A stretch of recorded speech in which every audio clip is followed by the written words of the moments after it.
It's January 30th, 2020. We're going to talk to returning guest Zach Vorhies about a letter sent by US Congress on climate change. Or censorship, rather. Oh, before we do that, I light my little candle. And while I do that, let me introduce that thing. So these are conversations of hope and light and warmth, and hopefully that spreads. That's the idea anyway. Amen. Amen. There you go. Hey, Zach. Hey there, Rico. I caught you preparing to fly out to Los Angeles, is it? That's right. All right. So great that you find time between shower and breakfast to talk about a letter that I saw in my mail this morning, sent by Kathy Castor, if I'm pronouncing it right. Does that ring a bell? You tweeted it, so you read it. So this is the chairperson to the climate group on the House of Representatives in the United States, urging Google to effectively, not remove, that would be hard out censorship, but to delist anything that climate change, what's in the letter in your words? I mean, basically she wants to have the so-called quote unquote climate deniers denied a voice on YouTube by deranking them and making it so other people can't find their content. And one of my friends actually is making the point that there is a lot of innovation coming out of climate science these days. Princeton in 2017 started challenging the whole man-made global warming narrative by pointing out that there was a largely unaccounted for climate warming effect, which was particle forcing through the atmosphere. And basically the way that it works is that the sun is constantly streaming out solar wind at around 300, the particles themselves are moving at about 300 kilometers per second. And that this goes through the atmosphere and warms it. Now, one of the big discoveries about this is that the particle storms sort of like ebb and flow. And right now we're in a solar minima, which means that they're decreasing. And so this is really providing a counter narrative to the whole thing about man-made global warming. Yeah, so I read that too.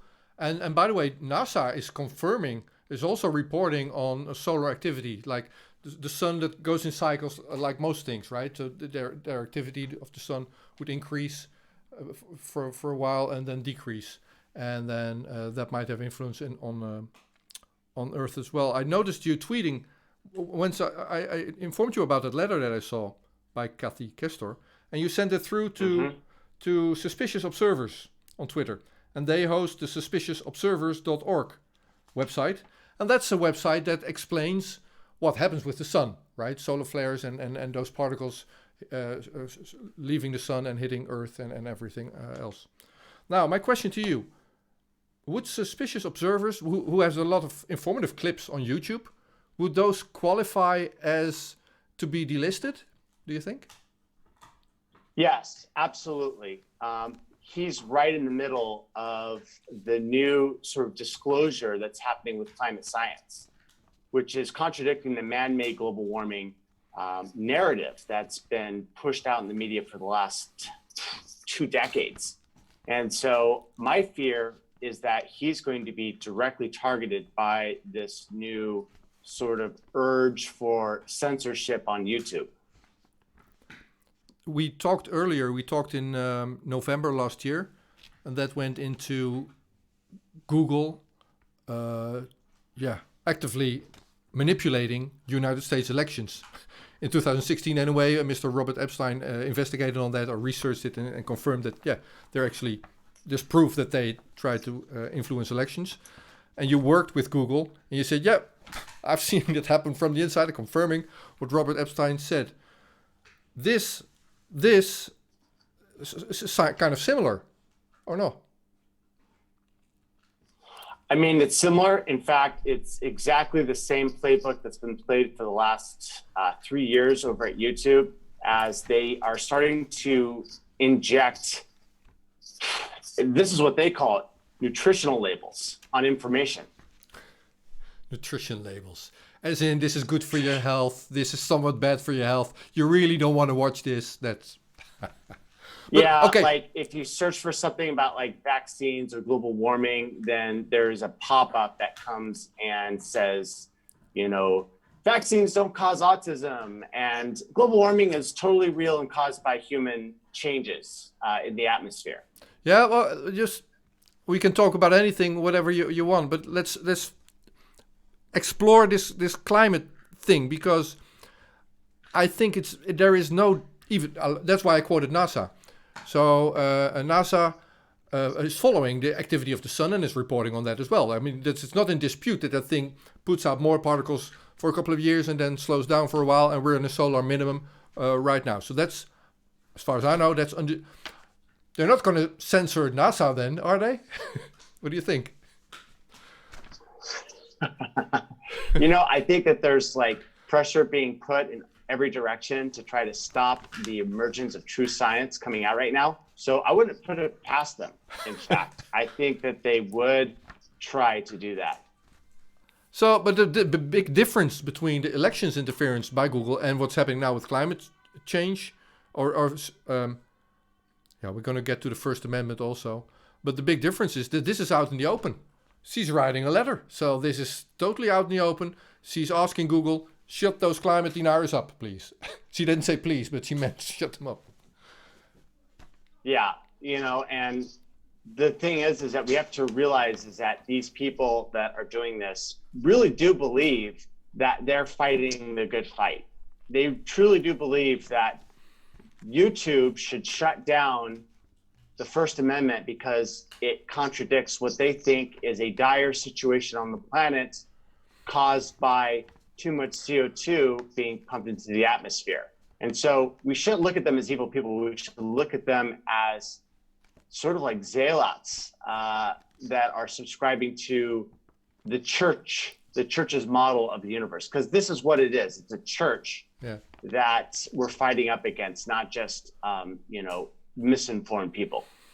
Yeah, it strikes me as religious as well. But the thing is, to protect us from that, we have constitutions all over the place. You have a constitution, and to that constitution you have the First Amendment, which so far, it's violated for journalists now. I mean, Julian Assange is not allowed to make a public defense and use the First Amendment. But now also whoever wants to put something on YouTube is in violation or is denied First Amendment rights.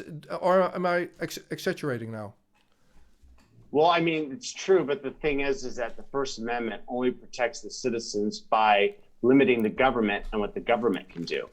The problem here is that YouTube is its own, non-government corporate entity. Yeah, okay. And as a result, a corporate entity can decide what it wants or does not want on its platform. All right, let's say it out in the open then. What are the odds? Will Google comply? Will they be happy to help, or what do you think? I think that they'll publicly push back, but then start to integrate it secretly on the back end. That's kind of like what they do. Otherwise, they'll give a focal point for attacks and criticism. And the one thing that they're trying to do right now is trying to be kind of a slick willy and not, allow people to have something to grab onto and give them, negative PR friction. So my guess is that they'll stay quiet or they'll affirm their, that they're going to stay with the First Amendment, but in reality, they're going to start implementing this on the back end. Yeah, last time we spoke, you explained how that back end works. Well, basically, you didn't explain it. You said it's a black box and nobody knows how it works, so they can easily tune knobs there. That's how you, correct? Right. Well, that's how machine learning works, is that no one knows how machine learning works. And so it's defined by its training data. And so if the raters that make up the training data, train it in a certain way, then the output is going to be as expected of the training input. Even if you were able to get the end result of this, which is a machine learning algorithm, you can't pick apart the machine learning algorithm because it's just a network of nodes and weights in order to make a decision. Okay, another question that I have for you. So this letter coming out of Kathy Castor, chair to the climate group of the House of Representatives, does that surprise you, or was this coming anyway? I mean, with all the things that we've seen with Elizabeth Warren and the mainstream media, begging YouTube to start, censoring left and right, this is just yet another step that the left is doing. They're really desperate at this point. Europe is, metaphorically burning with populism, and it's happening all over the place. And so this is just yet like another way that they're trying to block information in order to meddle in the upcoming 2020 elections that are coming up in America. Is the climate debate in the United States divided through partisan lines then? Yeah, it pretty much is. The left is sort of embracing the man-made climate change narrative. And it's basically everyone else is a coalition of scientists, a coalition of entrepreneurs, a coalition of Republicans that are pointing out that, that there's a different side, and that this other side is like strangely ignored by the mainstream media. And so it's definitely a partisan issue, but I think that we're starting to see cracks in the left as the science is starting to trickle out, and the mainstream media is going to be forced to catch up. Like the mainstream media is 3 years behind on the whole climate debate. They still think it's 2016, early 2017. But that all has changed in the last 3 to 4 years. Yeah, I don't want to move into a different topic, but I do want to make an example here.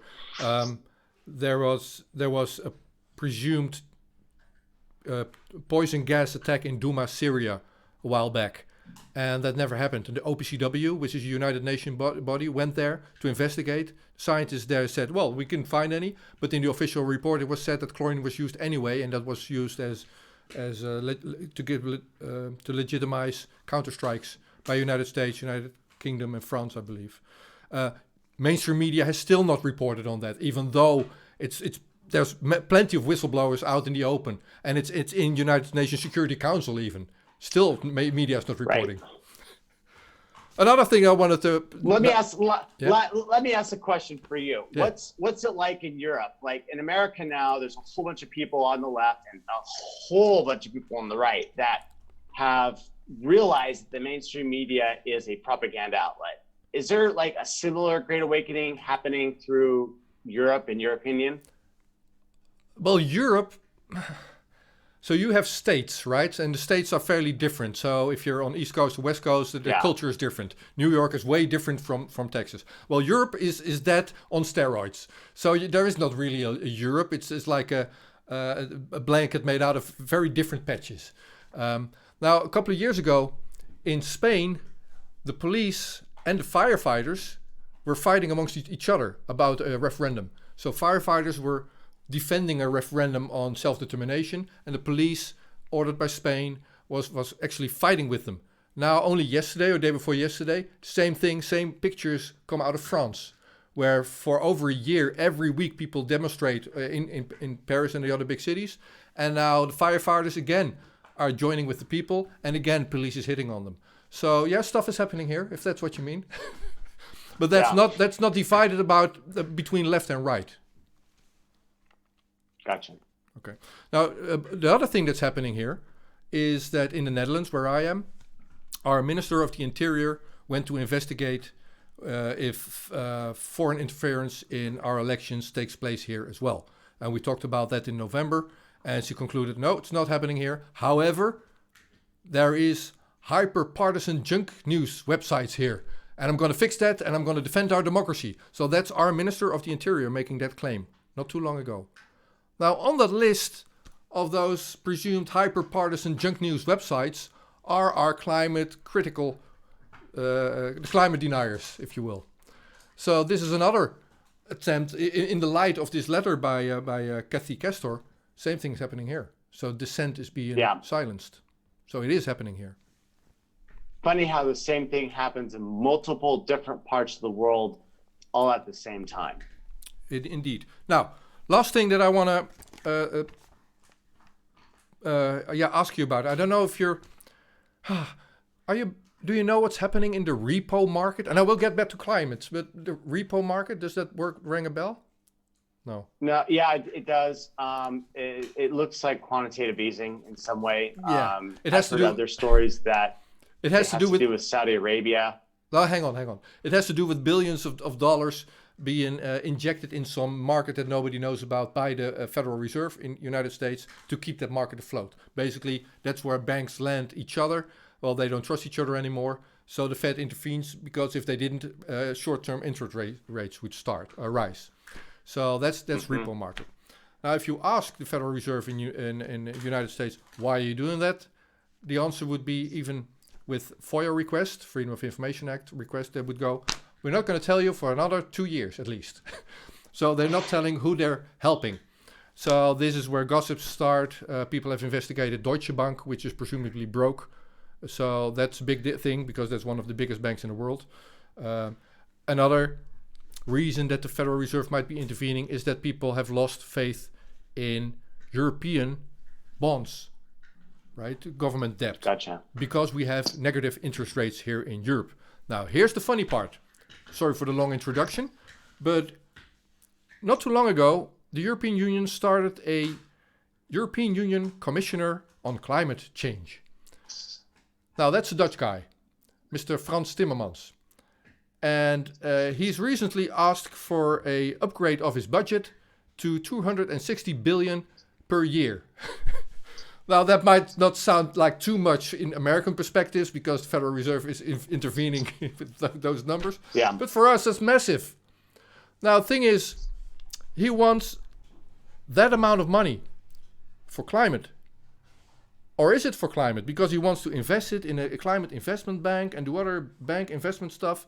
So the rumor is that he needs that money not to change climate, whatever. He wants to keep the banking system afloat. So that's the stuff is happening here as well, Zach. I mean, yeah. I mean, it's a big sucking sound if the IPCC gets its way. They're gonna suck. I mean, what people don't understand is that they think, oh yeah, this is gonna be aimed at fossil fuels, and what they don't realize is how much carbon dioxide concrete releases. Like, forget about ever building another high rise in a city. They'll opt to make it out of wood just because the taxes on carbon are so high for concrete. And it's like a ton of CO2 comes out of every cubic meter of concrete. And, that adds up a lot for the amount of carbon. You're looking at tax, I think starting off at like 300, but then going to 3,000 per, cubic yard. You do the math on a high-rise building like that, you can see that the taxes suddenly explode, which is, and that all goes to, I don't even know who it goes to, but it's billions of dollars that are going. In fact, some people have put it at $10 trillion over like a decade, going to some sort of weirdo slush fund for the UN. And guess what? If you've got a taxation system on carbon, we're going to be stuck using fossil fuels forever because those regulatory organizations are going to get addicted to that tax money. And they'll never let carbon ever go because that will be the collapse of the revenue stream. Yeah, a few things on that.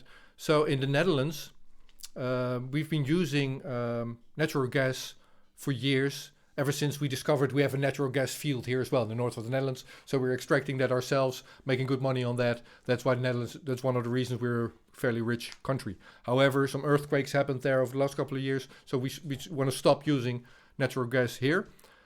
Thing is, the Netherlands wants to stop using natural gas altogether. And now we're back to burning wood and coal because we didn't stop using energy. Now burning wood, which is called biomass, and coal actually is worse for climate and the environment as compared to natural gas. So that's another example not too smart measures. But if you when you Oh talk, yeah, and they banned nuclear too. This is the whole ironic thing, is that they're like, oh, we can't use fossil fuels, and we can't use nuclear, which is going to power us into the next type of civilization, the type 1 civilization. so my line of thinking is, I agree. I want a different source of energy. If we can get clean, cheap, safe energy, I'm all for that. Let's invent that if we can. So let's invest in that and figure out how we can do that. Until we manage to do that, let's not stop using energy. I mean, what do you want to do? Go back to the Stone Age? I mean, you can't stop using energy sources like natural gas, which is one of the cleanest one that we have. I'm mentioning this because you go into the CO2 debate. Well, I don't want to be the person making the CO2 argument. You make good points there with concrete. Another point that I see people make is like oceans. I mean, way more CO2 is coming out of the oceans than people do. But the worrisome the whole CO2 debate is based on a fraud, which is that CO2 is the main contributing factor to the greenhouse gases. Now here's the fun. It turns out that it's a minor contributing factor, and of the CO2 released, only a minor amount of it comes from humanity. And the argument is that that tiny bit coming out of humanity is the thing that's going to cause runaway global warming, which is BS. If runaway global warming is possible, then it would happen with H2O, and it would have happened in the last, I don't know, millions of years. I mean, we've got an endless lake of H2O sitting in the oceans that can, literally turn to more greenhouse gases. But somehow they think that the CO2, which is a minor trace gas, will be the thing that ends the whole world. It doesn't make any sense at all. All right, now sorry, I didn't want to go on a rant there, but I just had to go off on that for a second, because it makes me angry how ridiculous this is. Yeah, but the really good part about this is if what you just said about what's that site again, suspiciousobservers.org, with people like that who are saying, well, it's the solar output, stupid. Solar output makes our climate change. And by the way, solar output is slowing down right now. We're in a solar minimum now. So just watch a couple of years, Earth climate cool down somewhat. You know what's going to happen when that happens? Then the people now investing billions of dollars in bogus projects, in saving our banks, are going to say, we saved the climate. Temperature's dropping. We did good. How about that one? Yeah. The other thing, I mean, it's like now they're now proposing geoengineering, and it's just it's going to happen to this year. To take credit. Exactly. Yeah. This year, geoengineering is starting, right? Bill Gates is doing this. Yeah, he's proving all the chemtrail conspiracy. I don't want to go into that one also. But geoengineering is real. I mean, chemtrails, that's all cool. But Bill Gates has documented he's actually going to go forward with this. Yeah. Oh, and the last thing. I gotta take off in a little bit. So let's okay. Let's do one question. On a serious note, Zach, and we're joking, and I thoroughly enjoy talking to you. So I want you back here every once in a while. Now let's joke a little more. You're going to create this content, no? You're going to do this. That's what you're doing now. Oh yeah, I'm starting a new social media page. I've got a sponsor who's going to help me get started. People really like my content. The first time that I did my show, my debut show was at the Richmond, Virginia Second Amendment rally. I caught a magic moment and I uploaded a 1-minute clip to YouTube, and it went viral. The media was telling everyone that this was a white supremacist neo-Nazi. So I started asking people whether they were white supremacist neo-Nazis. And I asked this black man, and he came out with a really great answer. And it just kind of captured, America. It just captured the spirit of, what we are, which is a tolerant, inclusive nation. And that's the media saying that it's all a bunch of white supremacists and neo-Nazis that were attending this rally is just plain wrong.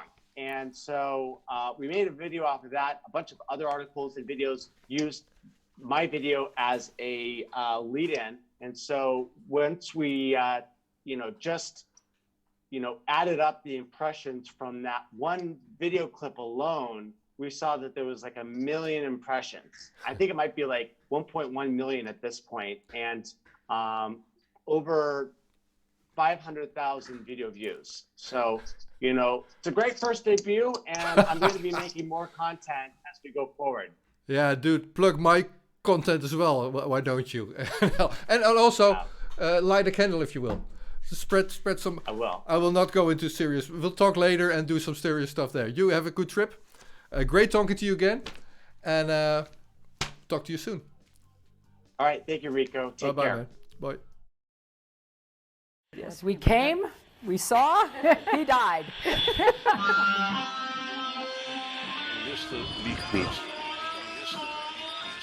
Every nation in every region now has a decision to make. You think I'm joking? Predator drones. You will never see it coming. Laat staan dat ik kan ingaan over vuur.